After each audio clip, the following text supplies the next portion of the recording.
नमस्कार साथियों। Political theory series में लोकतंत्र, स्वतंत्रता और समानता के बाद आज हम एक और बहुत ही महत्वपूर्ण टॉपिक न्याय यानी जस्टिस पर अपनी चर्चा को आगे बढ़ाएंगे।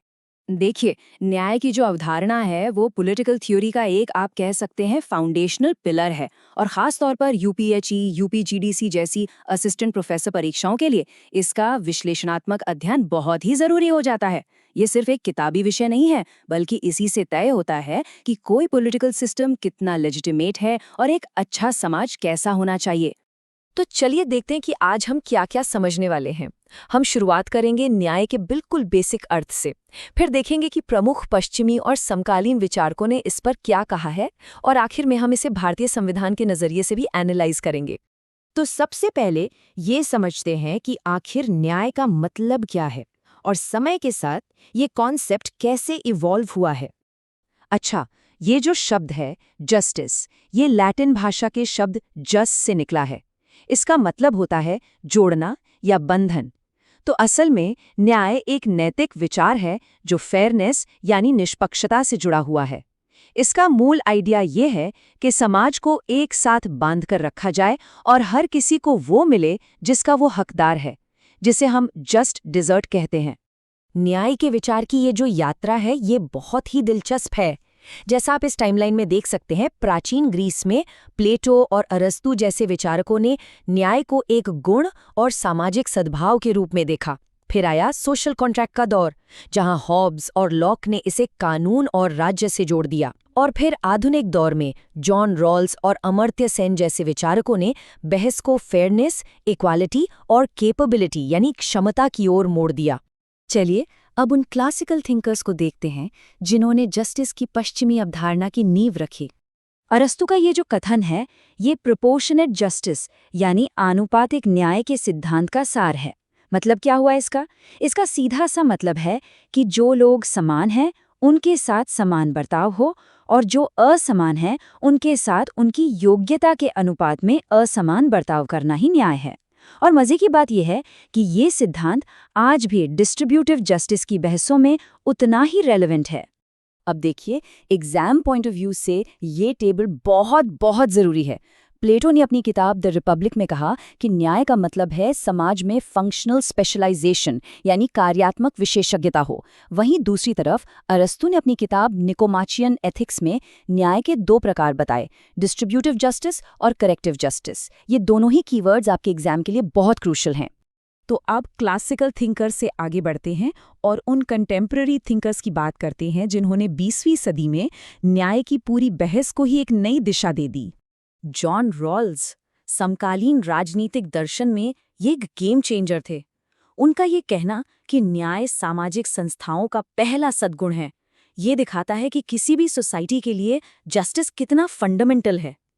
उनकी जो किताब थी अ थियोरी ऑफ जस्टिस, उसने तो न्याय पर होने वाली पूरी बहस को ही मानो फिर से जिंदा कर दिया। ये टेबल भी एग्जाम की तैयारी के लिए एकदम गोल्ड माइन है। जॉन रॉल्स का की कॉन्सेप्ट है जस्टिस एज फेयरनेस।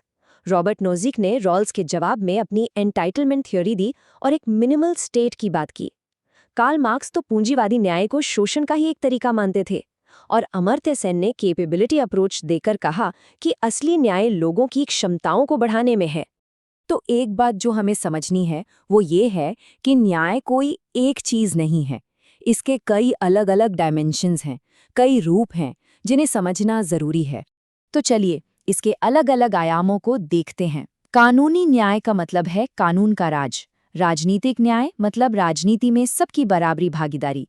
सामाजिक न्याय का मतलब है भेदभाव खत्म हो और सबको बराबर मौके मिलें। आर्थिक न्याय का संबंध संसाधनों के सही बंटवारे से है।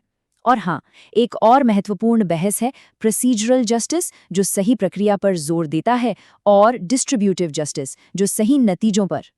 और यहीं पर न्याय को लेकर दो सबसे बड़े आइडियोलॉजिकल कैंप्स के बीच का टकराव सामने आता है, उदारवादी और मार्क्सवादी। जहां एक तरफ उदारवादी लोग व्यक्तिगत अधिकारों और अवसर की समानता को सबसे ऊपर रखते हैं, वहीं दूसरी तरफ मार्क्सवादी नजरिया कहता है कि असली न्याय तो आर्थिक समानता और शोषण को खत्म करने में है।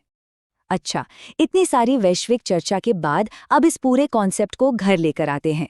चलिए देखते हैं कि भारत के संविधान में न्याय को कैसे इंस्टीट्यूशनलाइज किया गया है। हमारे संविधान की प्रस्तावना प्रीएम्बल शुरू होते ही न्याय के लिए हमारे कमिटमेंट को साफ कर देती है। और ये सिर्फ एक शब्द नहीं है, ये भारतीय लोकतंत्र के 3 स्तंभ हैं: सामाजिक, आर्थिक और राजनीतिक न्याय। ये तीनों एक दूसरे के बिना अधूरे हैं। हमारा संविधान न्याय को हासिल करने के लिए एक पूरा फ्रेमवर्क देता है। प्रस्तावना तो है ही, साथ में फंडामेंटल राइट्स हैं जो समानता की गारंटी देते हैं, डायरेक्टिव प्रिंसिपल्स हैं जो स्टेट को गाइड करते हैं, और आरक्षण जैसी अफर्मेटिव एक्शन पॉलिसीज हैं जो सदियों से चले आ रहे अन्याय को ठीक करने की कोशिश करती हैं। और जब हम भारत में सामाजिक न्याय की बात करते हैं तो हम डॉक्टर भीमराव अंबेडकर की भूमिका को नज़रअंदाज कर ही नहीं सकते। उनका विजन, उनका संघर्ष ही था जिसने सामाजिक न्याय को भारतीय गणतंत्र की नींव में स्थापित किया।